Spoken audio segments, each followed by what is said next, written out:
Hey guys, R107 Benzos here. In today's episode we're covering power steering fluid and the filter that's in the pump. That's an item that very often gets overlooked. I'm going to show you how to change it out.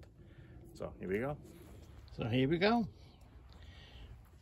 I already got the cover removed, a little bit of oil drained. What you can do, what has been working for me the best is getting either a hand pump, or I use an old industrial grade oil pump with a suction hose, and I can get the oil out of that to the extent possible, vacuum that out. The other two tools really that you need are a deep socket 10mm wrench and a small little hook.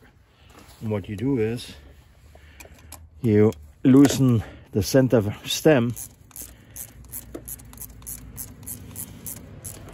like so.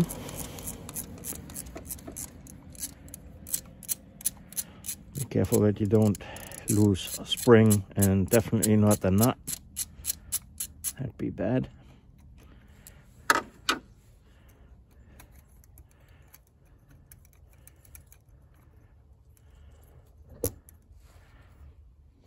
All right. Take the spring out, and then you take a little hook like this, and you take this oil filter out.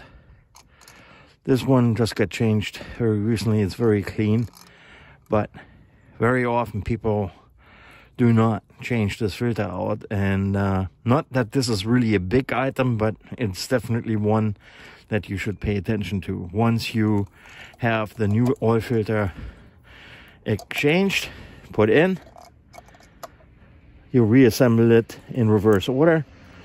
This is really tight and finicky, as you can see.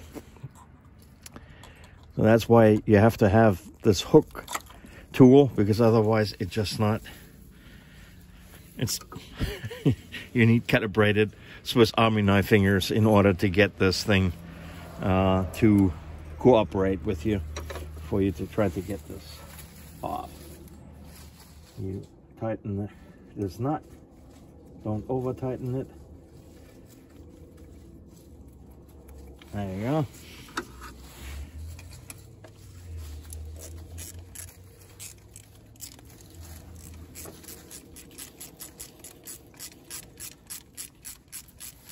This is still warm, so I'm going to top it off fairly high. And that's about as warm as it's going to get. Normally I take the oil down to all the way down to as far as I can go with the oil filter removed. Top this off. And done. All right, folks, give the channel a like, share it with other people who might benefit from the videos and the topics. Always give me a suggestion what to cover next. I have a whole bunch of topics that people want me to cover, and well, watch out for the next one. Bye.